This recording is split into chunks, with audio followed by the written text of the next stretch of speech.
여러분, 혹시 요즘 끝난 인연을 마음속에서 계속 붙잡고 있지는 않습니까?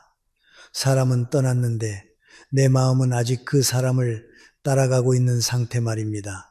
저는 오래 살아오면서 한 가지를 분명히 느꼈습니다. 인연이 끝났을 때 가장 힘든 건 상대가 떠난 사실 그 자체보다도 내가 어디에 서 있어야 하는지를 갑자기 잃어버린다는 점입니다. 마음이 흔들리면 세상이 흔들리고 세상이 흔들리면 내 삶의 의미까지 흔들리기 시작하지요. 그래서 많은 분들이 묻습니다.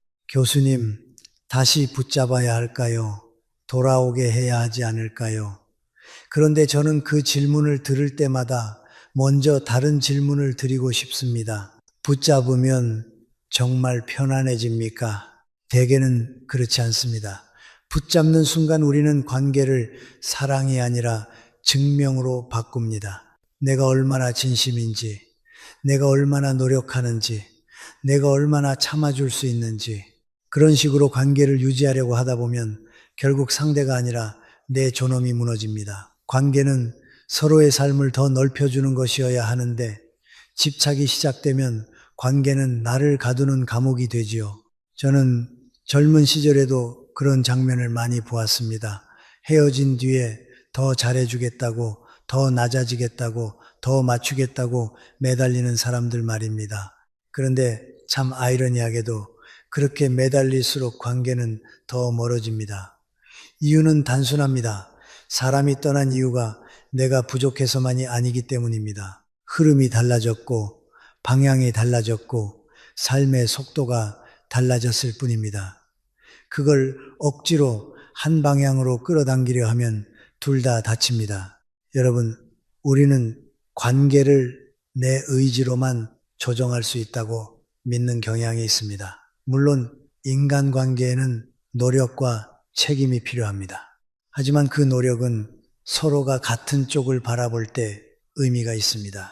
한 사람의 마음이 이미 돌아섰다면 남은 사람의 노력은 다리라기보다 로프가 됩니다. 로프는 당겨서 상대를 끌어오는 도구가 아니라 나 자신이 넘어지지 않게 붙드는 마지막 줄이 되어버리죠.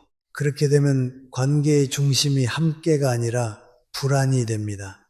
오늘은 괜찮다가도 내일은 무너지고 작은 말 한마디에 희망과 절망이 오가고 혹시 다시 가능할까라는 기대가 내 하루를 흔들어 놓습니다. 여기서 중요한 것은 우리가 붙잡고 있는 대상이 정말 그 사람인지 아니면 그 사람이 남기고 간 감정인지입니다.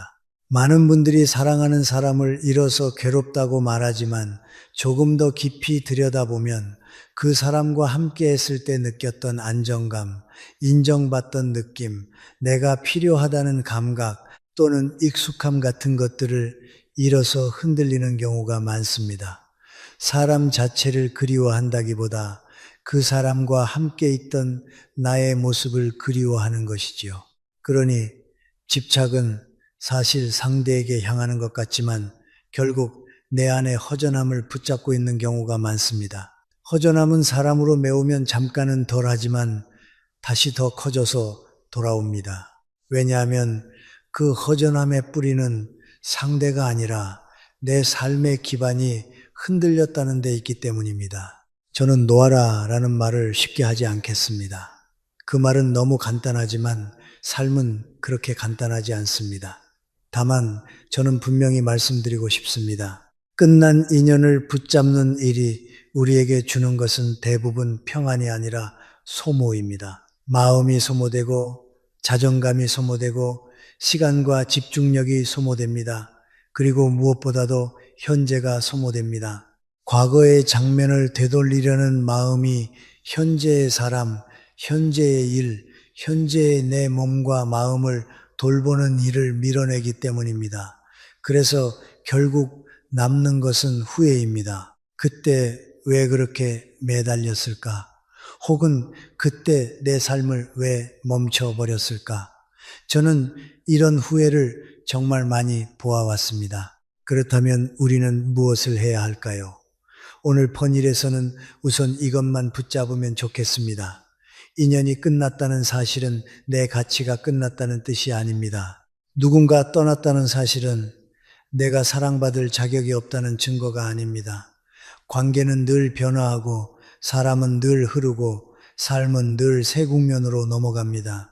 그 흐름을 인정하는 것이 체념이 아니라 성숙입니다. 내가 잘못해서라고만 결론 내리기 전에 이제 흐름이 달라졌구나라고 말해 보십시오. 그러면 마음이 아주 조금 한치 정도는 가벼워질 겁니다. 그 한치가 중요합니다. 그 한치가 있어야 다음 걸음을 떼거든요. 사람이 인연을 놓지 못할 때 가장 큰 함정은 생각이 아니라 습관입니다. 마음이란 늘 논리로만 움직이지 않지요. 어느 날 갑자기 아무 이유 없이 떠오릅니다. 길을 걷다가 밥을 먹다가 잠들기 직전에 그리고 그 순간 마음속에서 자동으로 한 문장이 재생됩니다. 그래도 다시 돌아올 수 있지 않을까? 이 문장이 문제인 건 희망이어서가 아닙니다. 희망은 삶을 살게 하지만 조건 달린 희망은 삶을 멈추게 합니다. 상대가 돌아와야만 내가 살 수 있다는 구조가 되면 그때부터 내 하루는 상대의 그림자에 종속됩니다. 저는 이 지점에서 여러분께 세 가지 질문을 권하고 싶습니다. 질문은 마음을 정리하는 칼이 아니라 마음을 바라보게 하는 창입니다. 첫째, 그 사람을 떠올린 뒤에 내 몸은 어떻게 반응하는가? 가슴이 답답해지고 숨이 얕아지고 어깨가 굳고 잠이 깨고 입맛이 사라진다면 그것은 사랑의 흔적이기 이전에 집착의 신호일 수 있습니다. 사랑은 고통이 있을 수 있어도 사람을 무너뜨리지는 않습니다. 오래가는 사랑은 사람을 더 단단하게 만듭니다. 그런데 어떤 관계는 떠올리기만 해도 나를 작게 만들고 나를 초라하게 만들고 내 삶의 중심을 흔듭니다. 그럴 때는 감정의 이름을 정확히 붙여야 합니다. 나는 지금 사랑하고 있는가? 아니면 상처를 붙잡고 있는가? 둘째, 그 사람을 다시 만나면 내가 원하는 장면은 무엇인가? 여기서 많은 분들이 솔직해져야 합니다. 우리는 사람을 원하는 것이 아니라 장면을 원하는 경우가 많습니다. 사과받고 싶은 장면, 인정받고 싶은 장면, 다시 따뜻하게 대해주는 장면, 떠나지 않을 거라는 확신을 얻는 장면. 그러니까 사실 우리는 관계를 회복하고 싶다기보다 마음속의 결핍을 메울 장면을 원합니다. 그런데 장면은 다시 만들어져도 그 장면을 지속시키는 건 또 다른 문제입니다. 장면 하나로 허전함이 채워지지 않습니다. 오히려 장면을 얻고 나면 더 큰 요구가 생깁니다. 이번엔 정말 변하지 말아줘. 그러면 관계는 사랑이 아니라 관리가 됩니다. 셋째, 내가 지금 놓지 못하는 것은 그 사람인가 아니면 나의 자존심인가? 이 질문은 조금 아프지만 중요합니다. 어떤 경우에는 미련이 아니라 자존심이 우리를 묶습니다. 저 사람이 나를 이렇게 끝낼 수는 없어. 내가 이렇게 지는 것 같아서는 안 돼. 이런 마음이 올라오면 우리는 상대를 사랑하는 게 아니라 상대에게 내 삶의 판정을 맡기게 됩니다. 그러면 인연은 끝나도 싸움은 끝나지 않습니다. 마음속에서 계속 재판이 열리고 증거를 모으고 판결을 바꾸려 애씁니다. 그런데 그 재판에서 가장 많이 지치는 사람은 상대가 아니라 나입니다. 이제 실천 이야기를 해보겠습니다. 마음을 다스리는 건 거창한 결심으로 되는 일이 아닙니다. 아주 작은 행동의 전환이 필요합니다. 저는 먼저 떠오르는 생각을 없애려 하지 말고 거리를 두라고 말씀드립니다. 생각이 올라올 때마다 왜 또 생각하지 하고 밀어내면 생각은 더 힘을 얻습니다. 대신 이렇게 해보십시오. 아, 생각이 올라왔구나. 마치 하늘에 구름이 지나가듯 마음에 파도가 일듯 그저 관찰하는 겁니다. 관찰은 감정의 불을 끄지는 못해도 불에 손을 넣지 않게 해줍니다. 불을 없애는 게 아니라 불을 쥐지 않는 것이 첫 단계입니다. 그리고 저는 하루에 딱 5분만 정리의 시간을 따로 떼어놓으라고 권합니다. 이상하게 들릴지 모르지만 그리움도 시간과 장소를 정해주면 통제력이 생깁니다. 아무 때나 떠오르는 걸 막을 수는 없지만 오늘은 이 5분 동안만 충분히 떠올리자라고 정해보는 겁니다. 그 시간에는 마음껏 생각해도 됩니다. 다만 약속이 있습니다. 5분이 끝나면 현재로 돌아오는 행동을 반드시 하나 합니다. 물을 한 컵 마시든 창문을 열든 밖을 3분 걷든 종이에 한 줄 적든 중요한 건 전환 버튼을 만드는 것입니다. 인간은 감정의 동물이지만 동시에 습관의 동물입니다. 습관을 바꾸면 감정의 방향도 바뀝니다. 또 하나, 저는 여러분께 자기 존중의 문장을 하나 정해두라고 말합니다. 예를 들면 이런 문장입니다. 나는 누군가의 부재로 무너질 만큼 작은 사람이 아니다. 또는 나는 나의 오늘을 살 자격이 있다. 이 문장은 주문이 아닙니다. 흔들릴 때마다 중심으로 돌아오는 손잡이입니다. 마음이 무너질 때는 거창한 철학이 아니라 짧은 문장이 나를 붙잡아 줍니다. 자존심이 아니라 존엄을 붙잡는 문장이어야 합니다. 마지막으로 저는 관계를 놓는다는 것을 끊는 것으로만 이해하지 말라고 말씀드리고 싶습니다. 놓는다는 건 지워버리는 게 아닙니다. 놓는다는 건 내 삶의 중심을 다시 내 손에 가져오는 일입니다. 떠난 사람이 내 삶의 문을 닫게 두지 마십시오. 그 사람은 떠났지만 내 삶은 계속됩니다. 내가 오늘을 살면 내 안의 빈자리는 조금씩 다른 방식으로 채워집니다. 사람으로만 채우려 했던 공간이 일과 건강과 배움과 작은 기쁨으로도 채워질 수 있다는 사실을 여러분이 경험하게 되길 바랍니다. 인연을 놓는 과정에서 많은 분들이 가장 자주 묻는 말이 있습니다. 교수님, 알겠는데도 자꾸 마음이 흔들립니다. 어느 날은 괜찮다가 어느 날은 무너집니다. 이게 정상입니까? 저는 그 질문에 이렇게 답합니다. 정상입니다. 오히려 흔들리지 않는 사람이 더 이상합니다. 우리는 기계가 아니라 사람이고 사람의 마음은 직선이 아니라 파도처럼 움직입니다. 다만 중요한 건 흔들리지 않는 것이 아니라 흔들릴 때마다 다시 돌아올 수 있는 길을 갖는 것입니다. 마음이 무너지는 순간을 잘 관찰해 보면 일정한 패턴이 있습니다. 대개는 고요한 시간에 무너집니다.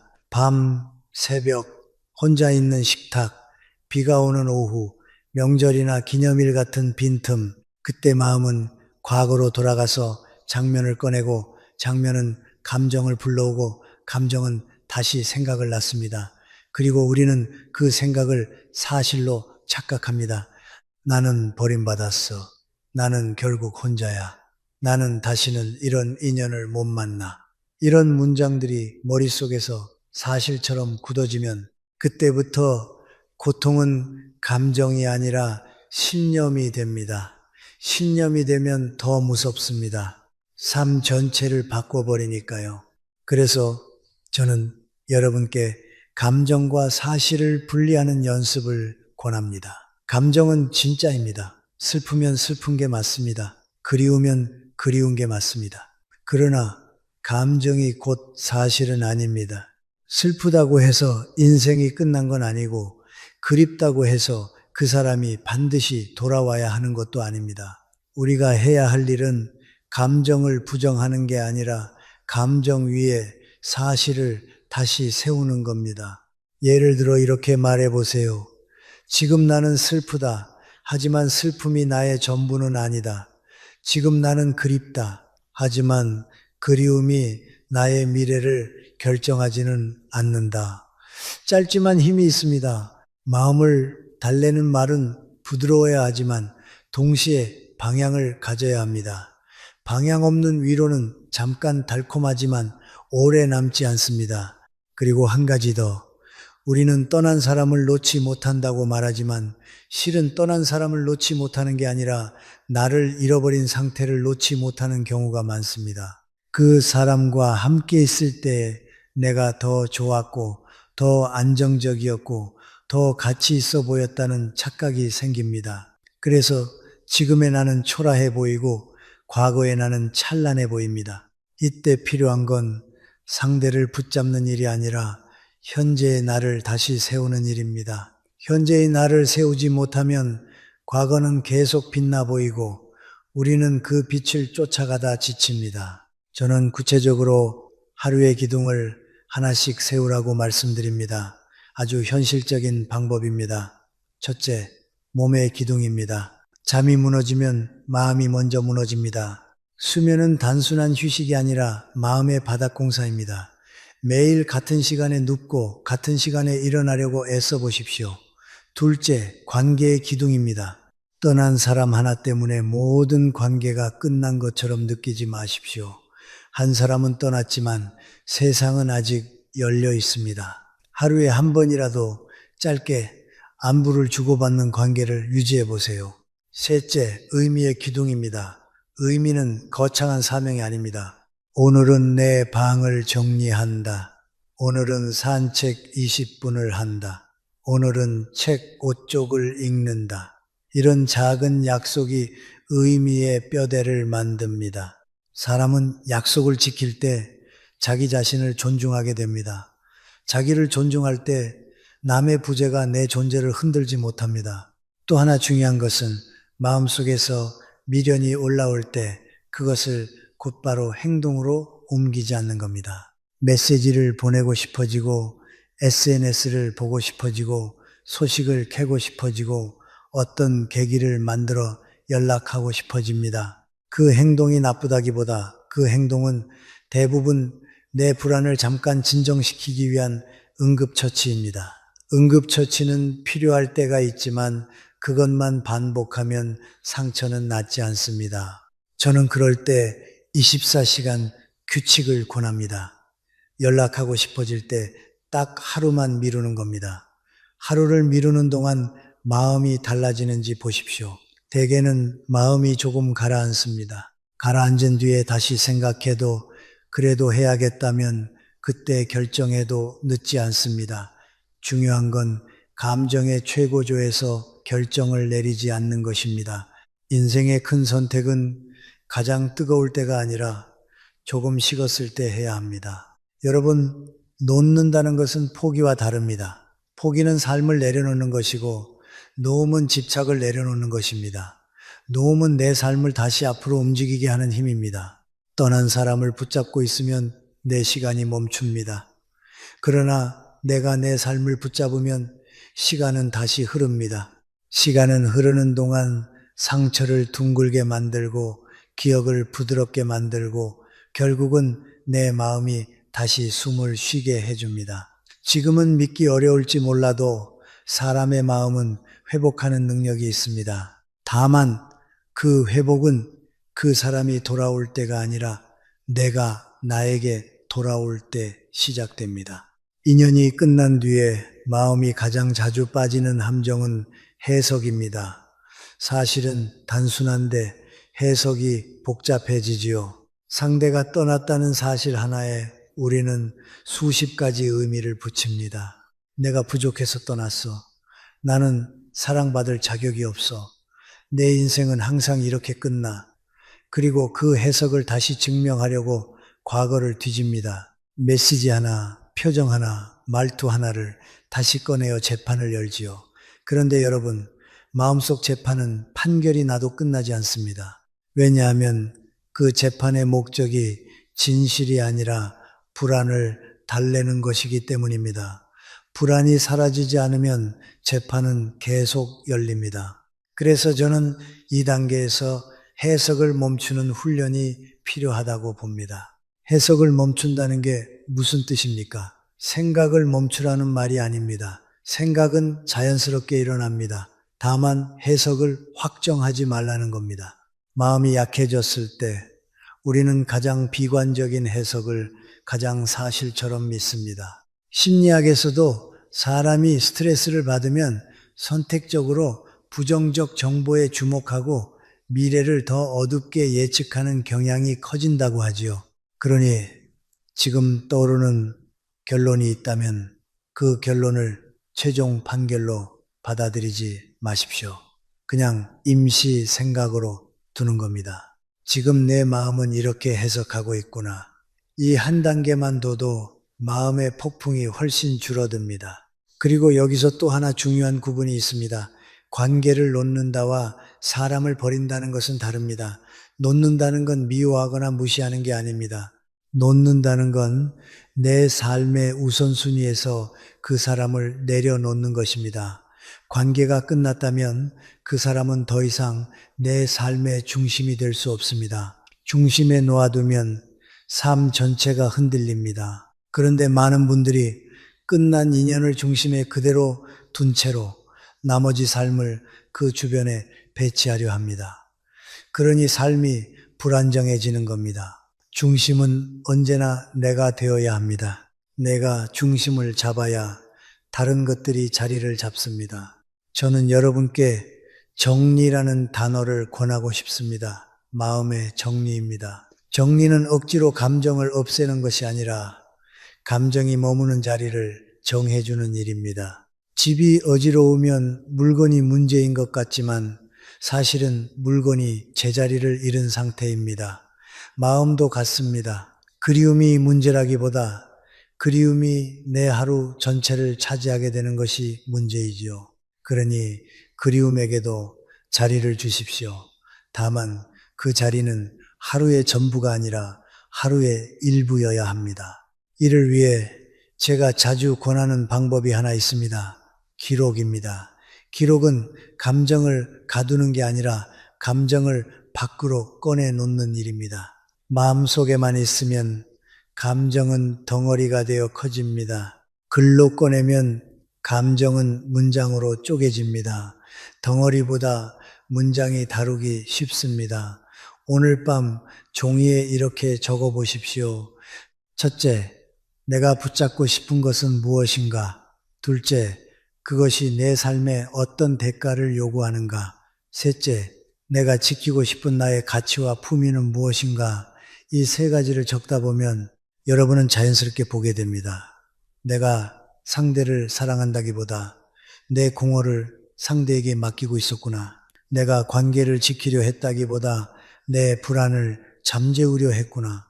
깨달음은 감정을 즉시 없애지는 못하지만 감정의 방향을 바꿉니다. 방향이 바뀌면 시간은 우리 편이 됩니다. 또 한 가지, 떠난 인연을 놓지 못하는 이유 중에는 죄책감이 큽니다. 내가 더 잘했어야 했다. 내가 참았어야 했다. 내가 먼저 사과했어야 했다. 그런데 여러분, 죄책감은 성장의 씨앗이 될 수도 있지만 집착의 연료가 되기도 합니다. 죄책감이 연료가 되면 우리는 과거로 돌아가 벌을 받으며 삽니다. 반대로 죄책감이 씨앗이 되면 우리는 현재에서 배우며 삽니다. 그러니 죄책감을 다루는 방식이 중요합니다. 저는 이렇게 말하고 싶습니다. 반성은 미래를 위해 하는 것이고 자책은 과거에 묶이기 위해 하는 것이다. 반성은 내 삶을 더 나아지게 하지만 자책은 내 삶을 더 작아지게 합니다. 그리고 어떤 분들은 이렇게 말합니다. 그래도 저는 끝까지 최선을 다했는지 모르겠어요. 노력하면 이어질 수 있지 않나요? 물론 이어질 수 있는 관계도 있습니다. 다만 그 기준이 있습니다. 노력의 결과가 존중으로 돌아오는 관계인가 아니면 더 많은 요구로 돌아오는 관계인가. 내가 노력할수록 상대가 나를 소중히 여겨주고 서로의 삶이 안정되는 방향이면 그 관계는 돌볼 가치가 있습니다. 그러나 내가 노력할수록 내가 더 불안해지고 더 낮아지고 더 조심하게 되고 내 삶이 위축된다면 그 관계는 이미 건강을 잃은 겁니다. 건강하지 않은 관계를 살리려는 노력은 결국 나를 병들게 합니다. 관계를 살리는 것이 아니라 상처를 연장하는 것이지요. 마지막으로 저는 한 가지 비유를 드리고 싶습니다. 물은 손으로 움켜쥐면 빠져나가지만 손을 펴면 흐름을 느낄 수 있습니다. 인연도 마찬가지입니다. 움켜쥐는 순간 고통이 되고 펴는 순간 흐름이 됩니다. 흐름이 되면 떠난 것은 떠난 대로 두고 남은 것은 남은 대로 살 수 있습니다. 우리가 원하는 평안은 모든 인연이 내 뜻대로 유지되는 곳에서 오는 게 아닙니다. 흐름 속에서도 내가 나를 잃지 않는 곳에서 옵니다. 사람이 인연을 놓는데 실패하는 이유는 의외로 단순합니다. 마음이 약해서가 아닙니다.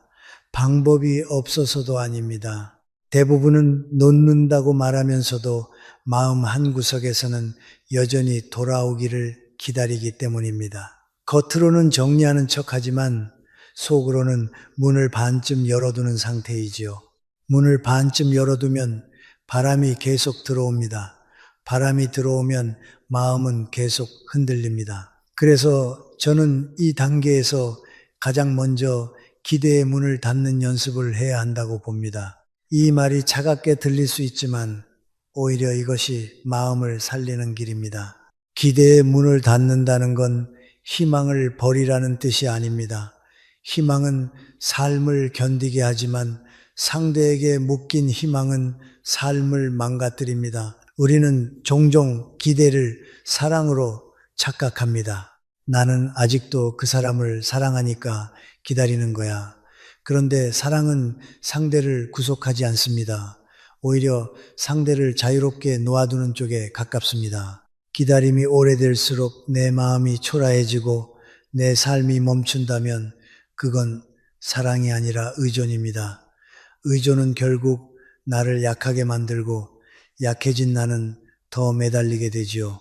이 악순환이 반복됩니다. 그래서 저는 여러분께 한 가지 원칙을 드리고 싶습니다. 내 인생의 결정권은 상대에게 없다. 이 원칙이 흔들리면 관계는 끝났어도 상대가 내 삶의 주인이 됩니다.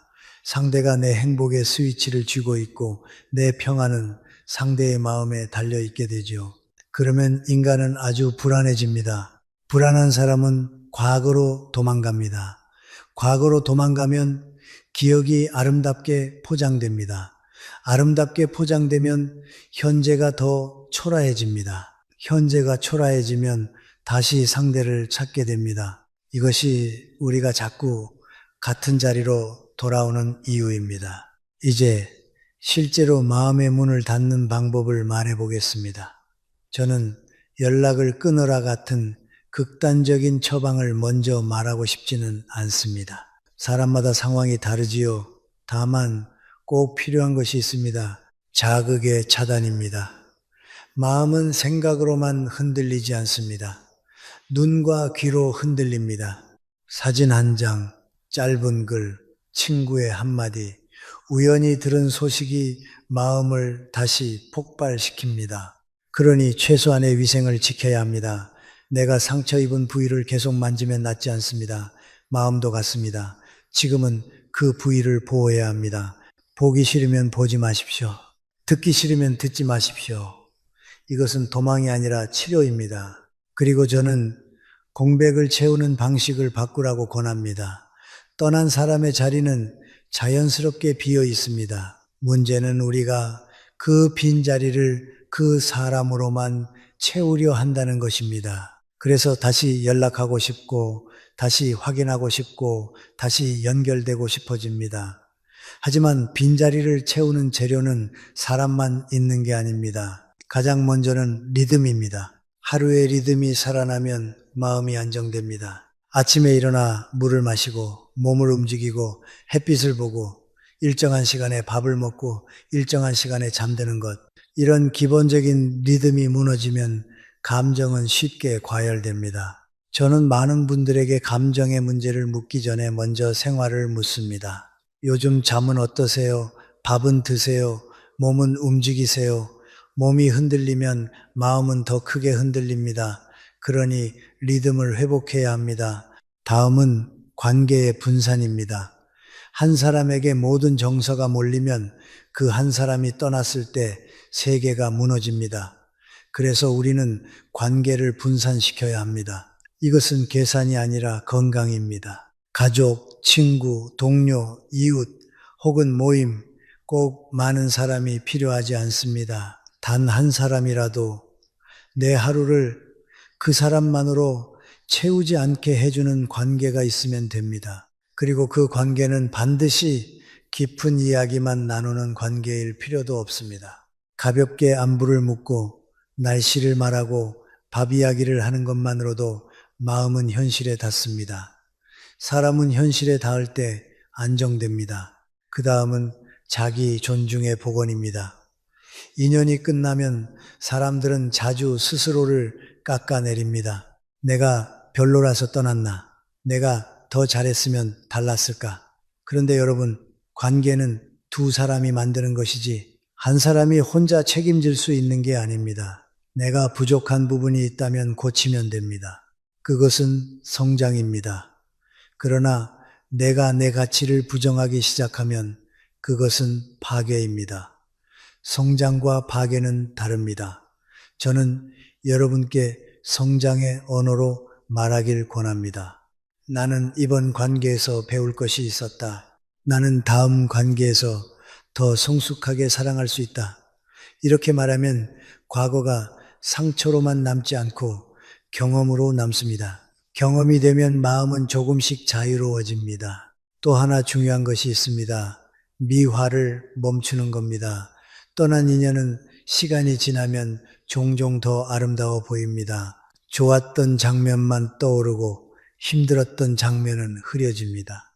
이것은 마음이 스스로를 보호하려는 자연스러운 작용이지만 동시에 집착을 강화합니다. 그래서 저는 아주 현실적인 훈련을 권합니다. 종이에 두 칸을 그려보십시오. 왼쪽에는 그 관계에서 좋았던 점을 쓰고 오른쪽에는 힘들었던 점을 씁니다. 감정적으로 쓰지 말고 사실로 쓰십시오. 나는 그 관계에서 자주 불안했다. 나는 내 말을 삼켰다. 나는 내 생활이 흐트러졌다. 이렇게 적다 보면 기억이 균형을 찾습니다. 균형이 잡히면 집착은 약해집니다. 마지막으로 제가 가장 중요하게 생각하는 것은 나의 길입니다. 인연이 떠나면 우리는 자꾸 뒤를 돌아봅니다. 그런데 뒤를 돌아보는 동안 앞길은 어두워집니다. 앞길이 어두우니 더 두렵고 두려우니 더 뒤를 붙잡습니다. 이 고리를 끊는 방법은 단 하나입니다. 아주 작게라도 앞으로 걷는 것입니다. 오늘 해야 할 일 하나를 하십시오. 작은 약속 하나를 지키십시오. 오늘자마자 오늘의 나를 세우는 행동을 하십시오. 그게 거창하지 않아도 됩니다. 내 삶을 다시 움직이게 하는 건 언제나 작은 전진입니다. 인연을 놓는 과정에서 어느 순간부터는 상대보다 나가 더 선명하게 보입니다. 그때가 오면 사람들은 두려워합니다. 관계가 끝나서 두려운 게 아니라 관계가 끝난 뒤에 남은 나의 빈자리가 두렵기 때문이죠. 저는 이 단계가 매우 중요하다고 생각합니다. 왜냐하면 많은 인연의 집착은 상대를 향한 사랑이라기보다 내 안에 공허를 피하려는 마음에서 시작되기 때문입니다. 공허를 마주보지 못하면 우리는 다시 누군가에게 매달리게 됩니다. 그래서 노음은 단순히 사람을 떠나보내는 일이 아니라 내 안의 공허를 성숙하게 다루는 훈련입니다. 여러분, 공허는 나쁜 것이 아닙니다. 공허는 삶이 무의미하다는 증거가 아니라 삶이 새로운 의미를 필요로 한다는 신호입니다. 젊을 때는 일과 목표가 공허를 덮어줍니다. 바쁘고 해야 할 일이 많고 사람도 많이 만나니까요. 그런데 어느 순간부터 삶은 속도가 느려집니다. 관계도 줄고 일이 줄고 밤이 길어집니다. 그때 공허는 더 크게 들립니다. 저는 노년에 가까워질수록 이 공허를 두려워하지 않고 길들이는 사람이 행복해지는 것을 봅니다. 공허를 적으로 삼으면 외로움이 되고 공허를 공간으로 받아들이면 자유가 됩니다. 그렇다면 공허를 어떻게 다스려야 합니까? 저는 세 가지 방향을 제안하고 싶습니다. 첫째는 의미의 재배치입니다. 많은 분들이 의미를 누군가에 인정해서 얻어왔습니다. 사랑받는 느낌, 필요하다는 느낌, 특별하다는 느낌. 그런데 관계가 끝나면은 그 의미의 공급이 끊깁니다. 그래서 마음이 허전해지는 겁니다. 이때 의미의 원천을 바꿔야 합니다. 타인의 인정이 아니라 내가 지키는 가치에서 의미를 찾아야 합니다. 예를 들어 나는 성실함을 지킨다. 나는 정직함을 지킨다. 나는 내 몸을 돌본다. 나는 배움을 멈추지 않는다. 이런 가치들은 누가 떠나도 사라지지 않습니다. 가치가 의미의 기둥이 되면 관계는 더 이상 내 삶의 전부가 아니라 삶의 일부가 됩니다. 둘째는 시간의 재구성입니다. 인연을 놓지 못할수록 시간은 엉킵니다. 과거의 장면이 현재에 끼어들고 미래의 불안이 현재를 잠식합니다. 그래서 우리는 현재를 살지 못하고 생각 속 시간을 삽니다. 생각 속 시간은 늘 무겁습니다. 저는 이럴 때 시간을 아주 구체적으로 다루라고 말합니다. 오늘 오전 9시부터 10시까지 산책, 오후 3시에 장보기, 저녁 8시에 책 10쪽, 이렇게 시간을 물질처럼 다루면 마음이 안정됩니다. 사람은 불확실할 때 불안해지고 불안할 때 과거로 돌아갑니다. 반대로 일정이 생기면 현재로 돌아옵니다. 일정은 마음을 묶는 족쇄가 아니라 마음을 현실에 붙이는 댐입니다. 셋째는 기억의 성숙입니다. 떠난 인연을 놓는데 방해가 되는 것은 기억입니다. 기억은 사실보다 감정을 먼저 불러옵니다. 그래서 우리는 자꾸 같은 장면에 갇힙니다. 그런데 기억을 없앨 수는 없습니다. 없애려 할수록 더 강해집니다. 그러니 기억을 성숙시키는 방식으로 가야 합니다. 성숙한 기억이란 무엇입니까? 기억을 미워하지도 저주하지도 않는 것입니다. 그 사람을 천사로 만들지도 악마로 만들지도 않는 겁니다. 그저 그때 나는 그 사람과 그런 시간을 살았다. 좋았던 것도 있었고 힘들었던 것도 있었다. 라고 말할 수 있을 때 기억은 성숙해집니다. 기억이 성숙하면 집착은 약해집니다. 집착은 극단에서 자랍니다. 그 사람 아니면 안 돼. 그 사람 때문에 망했어. 이런 극단이 집착을 키웁니다. 균형이 잡히면 집착은 자랄 땅을 잃습니다. 여기서 많은 분들이 묻습니다. 그래도 그 사람이 생각나면 어떡합니까?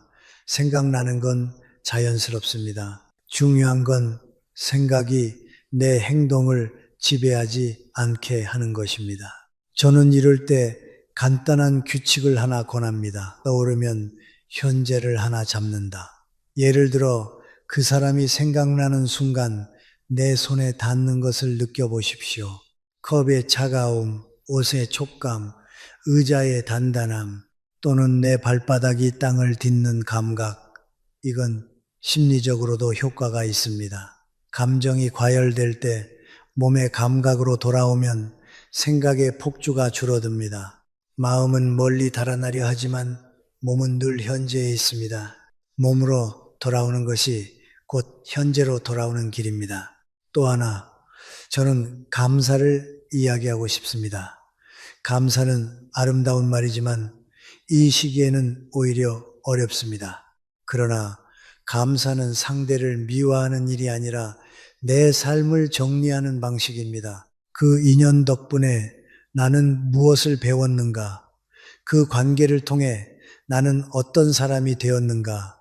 이렇게 묻는 순간 인연은 상처에서 경험으로 바뀝니다. 경험이 되면 우리는 그 관계에 매달리지 않고도 그 관계의 의미를 가져갈 수 있습니다. 이것이 노음의 핵심입니다. 사람을 붙잡지 않아도 배움은 남길 수 있다는 것. 마지막으로 저는 여러분께 이런 말씀을 드리고 싶습니다.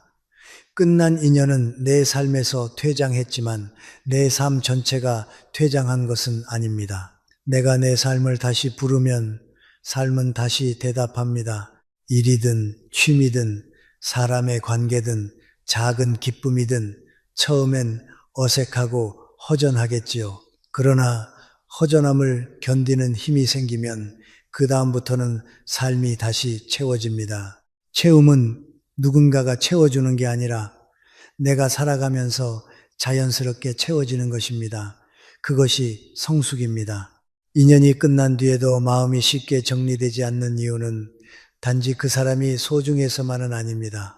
많은 경우 우리는 상실을 두 번 경험합니다. 첫 번째 상실은 그 사람이 떠난 것이고, 두 번째 상실은 그 사람이 떠난 뒤에 내가 나 자신을 잃어버리는 것입니다. 그래서 사람들은 말합니다. 그 사람만 생각하면 내가 아닌 것 같아요. 바로 그 상태가 위험합니다. 인연이 끝난 사건이 내 정체성을 흔들어 버린 것이죠.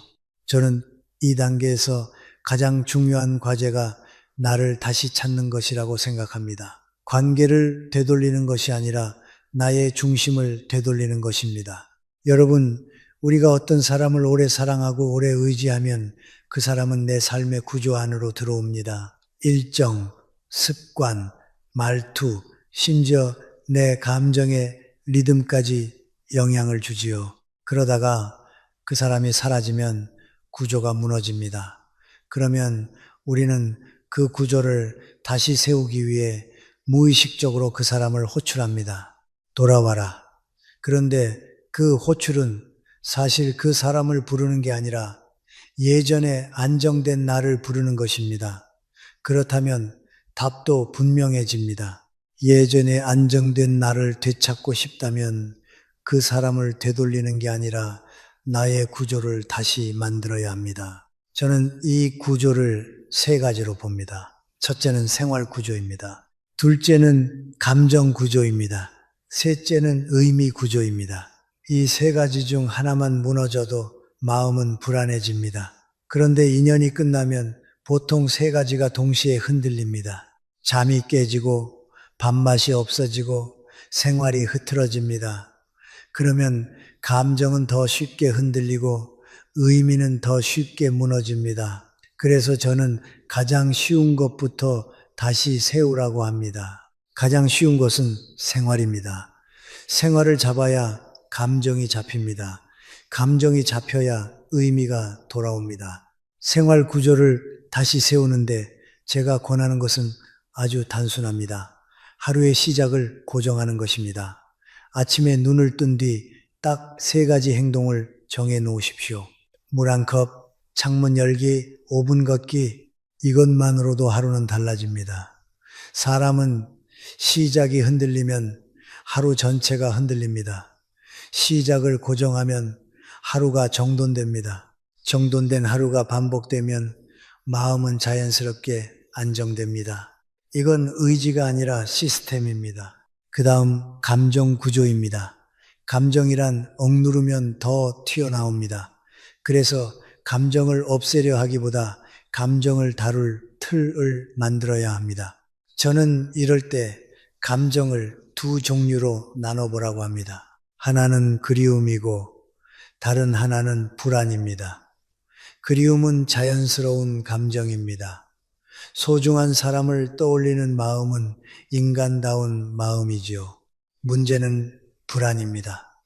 불안은 미래를 먹고 삽니다. 앞으로 나는 어떻게 될까? 다시는 행복할 수 없을까?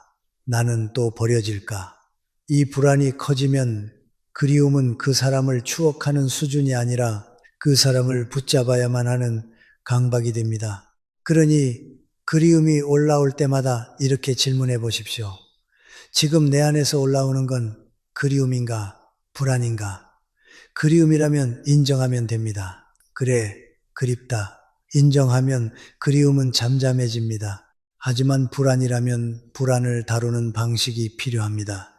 불안을 다룰 때는 미래의 상상을 현재의 행동으로 바꿔야 합니다. 불안은 생각으로 키워지고 행동으로 줄어듭니다. 의미 구조는 더 깊습니다. 인연이 끝나면 많은 분들이 삶의 의미를 잃는다고 말합니다. 사실 의미를 잃는 게 아니라 의미의 기준을 잃는 겁니다. 기준이 상대에게 있었기 때문이지요. 저 사람이 나를 사랑해주면 나는 괜찮은 사람, 저 사람이 내 편이면 나는 안전한 사람, 이렇게 기준이 외부에 있으면 외부가 변할 때 내 의미도 흔들립니다. 그래서 의미 구조를 다시 세우려면 기준을 내 안으로 옮겨야 합니다. 저는 이 기준을 내가 지키는 가치라고 부릅니다. 누가 떠나도 내가 지킬 수 있는 가치가 있어야 합니다. 성실함, 배려, 정직, 책임, 건강, 배움, 이런 가치들은 관계와 상관없이 내 손으로 지킬 수 있습니다. 그리고 가치를 지키는 삶은 반드시 의미를 만들어냅니다. 의미는 발견되는 게 아니라 살아내며 만들어지는 것입니다. 여러분, 여기서 한 가지 중요한 경고를 드리고 싶습니다. 고립을 선택하지 마십시오. 마음이 아플 때 사람은 숨고 싶어 합니다. 숨으면 잠깐은 편하지만 오래 숨으면 마음은 더 어두워집니다. 외로움은 사람을 약하게 만들고 약해진 사람은 다시 집착에 끌려갑니다. 그러니 완벽히 회복될 때까지 기다리지 말고 회복되는 과정에서 사람을 만나야 합니다. 단 상처를 설명하기 위한 만남이 아니라 삶을 유지하기 위한 만남이면 됩니다. 커피 한 잔, 산책, 짧은 전화, 큰 위로가 아니어도 됩니다. 중요한 것은 내가 아직 세상과 연결되어 있다는 감각입니다. 또 하나, 떠난 인연을 놓지 못하는 분들에게 공통적으로 나타나는 습관이 있습니다. 스스로에게 왜 나는 이 정도밖에 안 되지? 라고 말하는 습관입니다. 이런 말은 마음을 단단하게 만들지 못합니다. 오히려 더 약하게 만듭니다. 저는 여러분께 조용히 품위를 지키는 연습을 권합니다. 품위란 화려함이 아니라 무너질 때도 내 기준을 지키는 것입니다. 연락하고 싶은 마음이 올라올 때, 하루를 미루는 것, 불안한 생각이 올라올 때, 산책을 선택하는 것, 술이나 자극으로 도망치지 않는 것, 이런 작은 선택들이 품위를 만듭니다. 품위가 생기면 자존감이 올라오고 자존감이 올라오면 집착은 자연스럽게 줄어듭니다. 마지막으로 저는 여러분께 새로운 길이라는 말을 드리고 싶습니다. 새로운 사람을 뜻하는 게 아닙니다. 새로운 삶의 방향을 뜻합니다. 끝난 인연은 내 삶의 한 챕터가 끝난 것입니다. 챕터가 끝났다고 책이 끝난 건 아닙니다. 오히려 챕터가 끝나야 다음 이야기가 시작됩니다. 그 다음 이야기는 누가 써줍니까? 내가 씁니다. 오늘의 작은 선택이 문장이 되고 문장이 쌓이면 새로운 인생이 됩니다. 그러니 너무 급하게 결론을 내리지 마십시오. 오늘 한 걸음이면 됩니다. 오늘 한 걸음이 내일의 두 걸음을 만들고 그 두 걸음이 어느 날 여러분을 완전히 다른 곳에 데려다 놓을 겁니다. 사람이 인연을 놓아가다가도 어느 날 갑자기 다시 무너지는 순간이 있습니다. 이제 괜찮아졌나 했는데 왜 또 이렇게 아플까요? 저는 그럴 때 이렇게 말합니다. 괜찮아진 게 맞습니다. 다만 마음은 완치가 아니라 회복의 리듬을 따라가기 때문입니다. 상처는 한 번에 사라지지 않고 점점 덜 아프게 남습니다. 그런데 우리는 아프면 실패라고 생각합니다. 그래서 다시 아픈 날이 오면 나는 아직도 못 놓았어 라고 자책하지요. 사실은 그 반대입니다. 회복되는 사람일수록 감정의 파도를 겪습니다. 중요한 건 파도가 오는 것을 막는 게 아니라 파도에 휩쓸리지 않는 기술을 갖는 것입니다. 여러분, 감정이 갑자기 크게 올라오는 날에는 이유가 있습니다. 계절이 바뀌거나 기념일이 오거나 비슷한 장소를 지나가거나 음악 한 곡이 귀에 들어오거나 누군가의 말 한마디가 스치거나 마음은 논리보다 연상으로 움직입니다. 그때의 공기가 그때의 감정을 불러옵니다. 그러니 우리가 할 일은 감정이 올라오지 않게 만드는 게 아니라 올라오는 순간의 반응을 바꾸는 것입니다. 같은 자극이 와도 내가 같은 반응을 하지 않으면 고통은 크게 줄어듭니다. 저는 이 반응을 바꾸는데 세 단계를 권합니다. 첫째, 멈춤입니다. 감정이 확 올라오면 사람은 즉시 행동하려 합니다. 연락하고 싶고, 확인하고 싶고, 과거를 뒤지고 싶고 내 마음을 어딘가에 쏟아내고 싶습니다. 그때 가장 먼저 해야 할 것은 멈추는 것입니다. 지금 나는 흔들렸다. 이걸 인정하고 행동을 잠깐 보류하는 겁니다. 저는 이 멈춤을 품위의 시작이라고 말합니다. 품위는 거창한 태도가 아니라 흔들릴 때 즉시 반응하지 않는 자제에서 시작됩니다. 둘째, 이름 붙이기입니다. 감정은 이름이 없을 때 가장 위험합니다. 그냥 나쁘다, 힘들다로 뭉개면 감정은 덩어리로 커집니다. 그런데 구체적으로 이름을 붙이면 감정은 작아집니다. 지금은 그리움이다. 지금은 분노다. 지금은 외로움이다. 지금은 죄책감이다. 이처럼 이름을 붙이는 순간 감정은 내 전부가 아니라 내 안에 잠시 찾아온 손님이 됩니다. 손님은 맞이할 수는 있지만 집 주인이 될 필요는 없습니다. 셋째, 전환 행동입니다. 감정은 머리에서 시작되는 것 같지만 몸에서 증폭됩니다. 숨이 얕아지고 심장이 빨라지고 어깨가 굳고 손이 떨리면 생각도 함께 과열됩니다. 그래서 전환 행동은 몸을 현재로 데려오는 것이어야 합니다. 가장 쉬운 건 호흡입니다. 숨을 길게 내쉬는 것만으로도 몸은 안정 신호를 받습니다. 그 다음은 움직임입니다. 10분만 걸어도 마음의 회오리는 많이 줄어듭니다.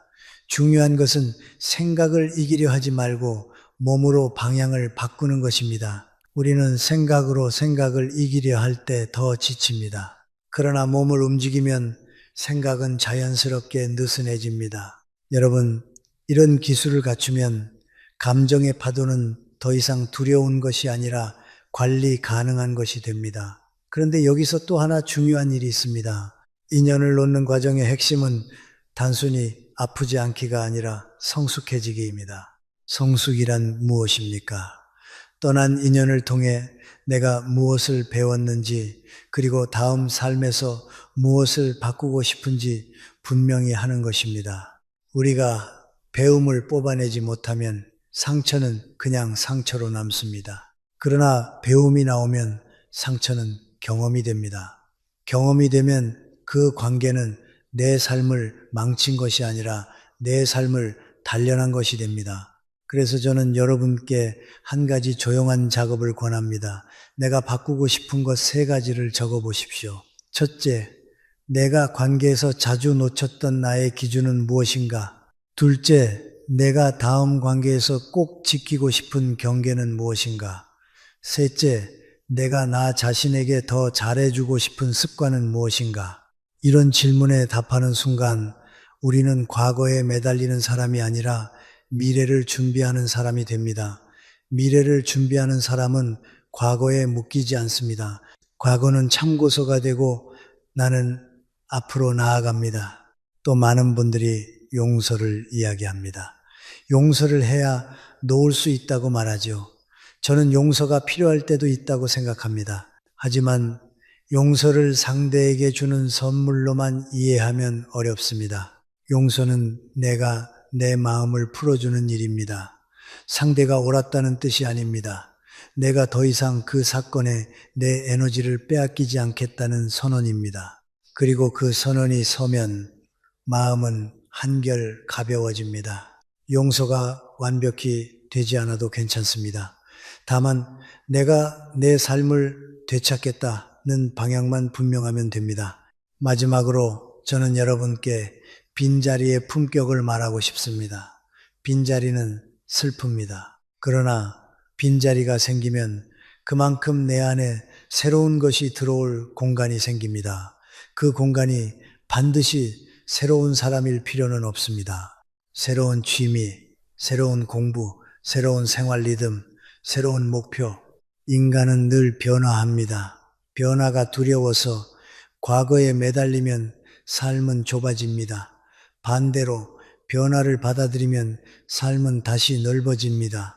저는 그 넓어짐이 노년의 행복을 지탱한다고 봅니다. 삶이 넓어지면 한 사람의 부재가 내 세계 전체를 무너뜨리지 못합니다. 인연이 끝난 뒤에도 마음이 오래 머무는 이유를 한마디로 정리하면 미련이라 부르지만 저는 그 미련의 속을 더 들여다보고 싶습니다. 미련은 대개 두 가지로 이루어져 있습니다. 하나는 후회이고 다른 하나는 두려움입니다. 후회는 과거를 붙잡습니다. 그때 내가 그렇게 말하지 않았더라면, 그때 내가 더 참았더라면, 그때 내가 한 번만 더 설명했더라면. 두려움은 미래를 붙잡습니다. 이제 나는 다시 못 만나. 나는 혼자가 될 거야. 나는 또 상처받을 거야. 과거에 붙잡히고 미래에 붙잡히면 현재는 남지 않습니다. 그래서 마음은 더 비어 보이고 비어 보이니 더 붙잡습니다. 이것이 반복되는 고리입니다. 여러분, 저는 이 고리를 끊는 가장 중요한 말이 내려놓음이라고 생각하지만 내려놓음이 감정의 결단만으로 되는 것은 아닙니다. 내려놓음은 삶의 방식이 바뀔 때 가능합니다. 그래서 저는 이 시점에서 여러분께 정리의 기준을 하나 제시하고 싶습니다. 관계를 판단할 때 감정으로만 판단하지 말고 세 가지 기준으로 보라는 것입니다. 첫째, 그 관계는 내 삶을 넓혀 주었는가? 둘째, 그 관계는 나를 존중했는가? 셋째, 그 관계는 내가 나답게 살 수 있게 했는가? 이 세 가지 중 두 가지 이상이 무너졌다면 그 관계는 이미 나를 건강하게 지지해 주지 못한 관계일 가능성이 큽니다. 그럼에도 우리가 붙잡는 이유는 관계의 질 때문이 아니라 관계의 익숙함 때문일 때가 많습니다. 익숙함은 안정처럼 느껴지지만 익숙함이 반드시 건강을 뜻하지는 않습니다. 여기서 사람들은 또 한 가지 착각을 합니다. 놓으면 지는 것 같다. 놓으면 내가 실패한 것 같다. 놓으면 내 사랑이 부족했던 것 같다. 그러나 놓는다는 것은 패배가 아닙니다. 놓는다는 것은 선택입니다. 더 정확히 말하면 내 삶을 선택하는 것입니다. 사랑이란 무엇입니까? 저는 사랑이란 결국 살아있게 하는 힘이라고 봅니다. 사랑이 나를 살게 하면 사랑입니다. 그러나 사랑이라는 이름으로 내가 죽어가고 있으면 그건 사랑이 아니라 집착입니다. 그러니 우리가 놓는 것은 사랑이 아니라 집착입니다. 집착을 내려놓는 것이지 인간다운 마음을 버리는 게 아닙니다. 이제 여러분께 후회를 다루는 방법을 말씀드리고 싶습니다. 후회는 단순히 나쁜 감정이 아닙니다. 후회는 반성으로 바뀌면 성장입니다. 그러나 후회가 자책으로 굳어지면 파괴입니다. 저는 후회를 반성으로 바꾸기 위해 아주 구체적인 방법을 권합니다. 후회가 떠오를 때 다음 두 문장을 적어 보십시오. 그때의 나는 최선을 다했다. 그리고 지금의 나는 더 나아질 수 있다. 첫 문장은 과거의 나를 구해주는 문장입니다. 사람은 과거의 자신을 계속 벌주면 앞으로 나아갈 힘을 잃습니다. 두 번째 문장은 미래의 나를 세워주는 문장입니다. 성장하는 사람은 과거에 머물지 않습니다. 과거를 교훈으로 바꾸고 앞으로 갑니다. 후회를 품되 후회 속에 살지 않는 것이 중요합니다. 다음으로 두려움입니다. 두려움은 특히 중년 이후에 더 커집니다. 이 나이에 다시 시작이 가능할까? 내가 다시 누군가를 만날 수 있을까? 내가 다시 상처받으면 어떡하지? 그런데 여러분, 두려움이 커질수록 우리는 더 안전한 것을 찾습니다. 그리고 그 안전함이 과거의 사람으로 보입니다. 그러나 과거의 사람이 안전함을 보장해 주지 않습니다. 오히려 그 사람에게 묶인 순간 안전함은 깨집니다. 진짜 안전함은 사람이 아니라 나의 기반에서 옵니다. 내가 내 생활을 지키고 내 몸을 지키고 내 마음의 기준을 지키고 내 관계의 분산을 지키면 특정 한 사람이 없어도 나는 흔들리지 않습니다. 흔들리지 않는 사람이 되면 새로운 관계도 두렵지 않습니다. 두려움은 외부가 아니라 내부의 기반이 약할 때 커집니다. 여기서 저는 단호함을 말하고 싶습니다. 단호함은 차가움이 아닙니다. 단호함은 내 삶을 지키는 따뜻함입니다. 인연이 끝났다면 내 마음도 끝난 사실을 받아들이는 방향으로 훈련해야 합니다. 저는 마음이 흔들릴 때마다 한 문장으로 돌아오라고 말해왔지요.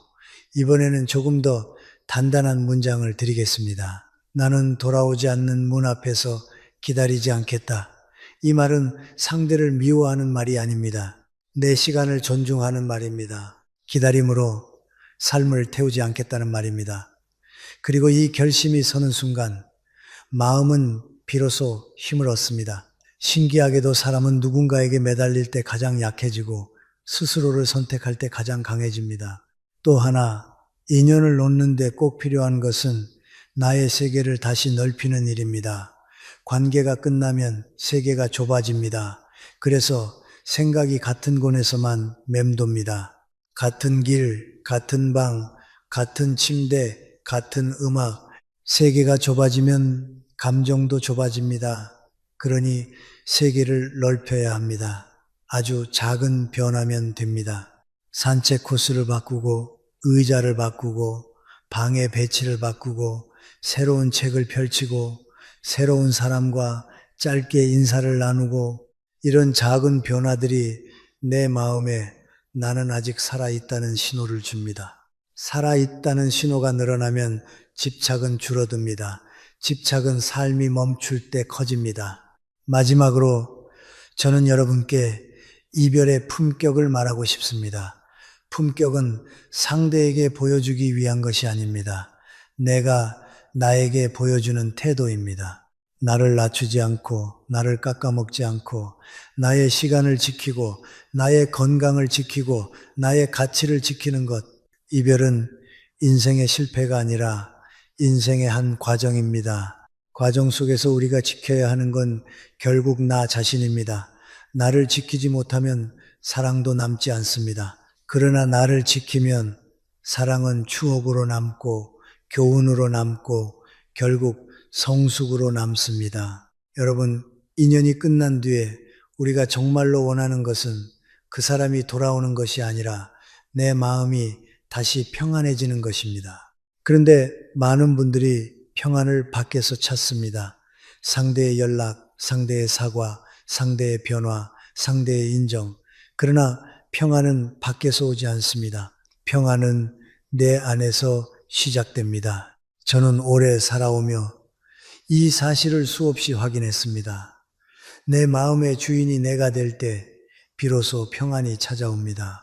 그리고 그 평안이 찾아오면 떠난 인연은 더 이상 내 삶의 중심이 아니라 지나간 한 계절이 됩니다. 우리는 종종 이별을 끝으로만 봅니다. 하지만 인생은 끝이 아니라 다음으로 흐릅니다. 인연이 끝났다는 것은 내가 실패했다는 뜻이 아닙니다. 삶이 한 국면을 넘어섰다는 뜻입니다. 그래서 중요한 질문은 이것입니다. 나는 이제 어떤 사람으로 살 것인가? 떠난 인연에 머무는 사람으로 살 것인가? 아니면 남은 삶을 살아내는 사람으로 살 것인가? 이 질문에 답하는 순간 관계는 사건이 아니라 경험이 되고 경험은 나를 단단하게 만듭니다. 저는 인연을 놓는 마지막 단계에서 가장 필요한 것이 감사와 단호함의 균형이라고 생각합니다. 감사는 그 인연이 내게 남긴 좋은 것을 인정하는 마음입니다. 단호함은 그 인연이 내 삶을 더 이상 흔들지 못하게 하는 태도입니다. 감사만 있고 단호함이 없으면 다시 흔들립니다. 단호함만 있고 감사가 없으면 마음이 거칠어집니다. 균형이 있을 때 우리는 성숙해집니다.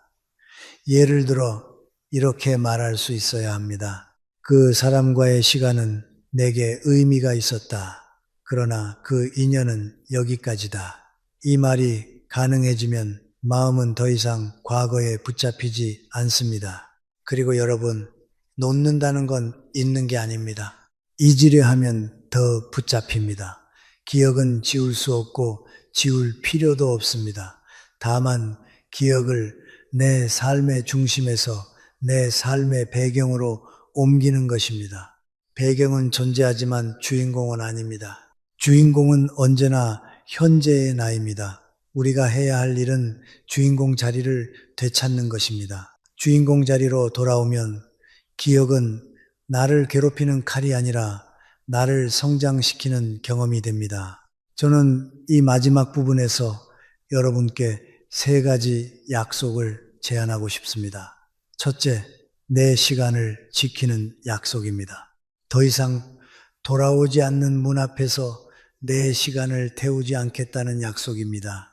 생각은 떠오를 수 있지만 내 하루를 그 생각에 바치지 않겠다는 약속이지요.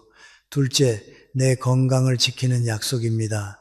마음이 아플수록 몸을 방치하기 쉽습니다. 잠을 망치고 식사를 대충 하고 술이나 자극에 기대고 움직이지 않습니다.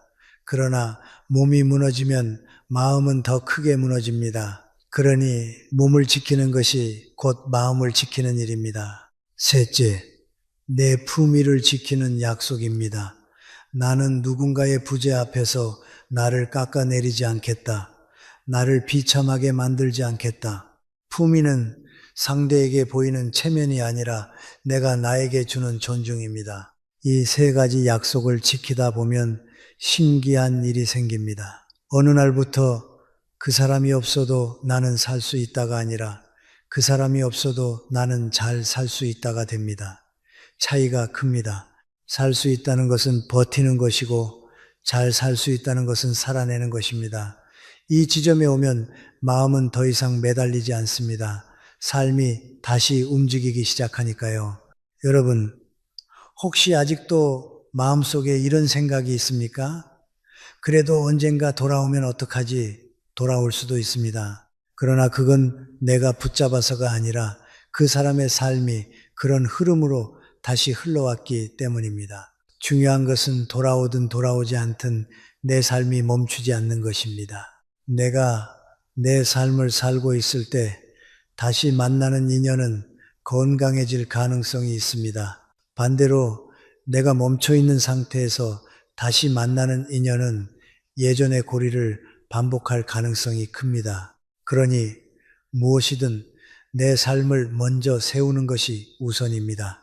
내 삶이 먼저 서야 어떤 인연도 내 삶을 무너뜨리지 못합니다. 또 하나, 저는 새로운 인연을 말할 때 조심스럽습니다. 많은 분들이 상처를 빨리 덮기 위해 새로운 인연을 찾습니다.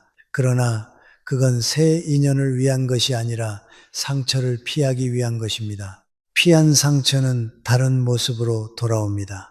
그러니 저는 새 인연을 서두르지 말라고 말하고 싶습니다. 새 인연은 공백을 채우기 위해가 아니라 삶이 넓어졌을 때 자연스럽게 들어와야 합니다. 삶이 넓어졌다는 것은 내가 나를 돌볼 줄 알게 되었다는 뜻입니다. 내가 나를 돌볼 줄 아는 사람은 누구를 만나도 흔들리지 않습니다. 흔들리지 않는 사람은 사랑을 더 건강하게 할 수 있습니다. 여러분, 인생은 생각보다 길고 마음은 생각보다 강합니다. 우리는 어떤 상실을 겪어도 결국 다시 살아냅니다. 다만 그 과정에서 중요한 건 내가 나를 포기하지 않는 것입니다. 떠난 인연을 붙잡는 대신 남은 삶을 붙잡으십시오. 과거를 되돌리는 대신 현재를 세우십시오. 그때 마음은 조용해지고 삶은 다시 앞으로 갑니다. 마지막으로 저는 여러분께 이런 말을 드리고 싶습니다. 인연이 끝났다고 해서 사랑이 사라지는 것은 아니다. 사랑은 기억으로 남고 교훈으로 남고 결국은 성숙으로 남는다. 그러니 이제는 떠난 인연을 억지로 붙잡지 말고 그 인연이 남긴 것을 감사히 받아들인 채 여러분의 길을 걸어가십시오. 그 길이 바로 평안으로 가는 길입니다.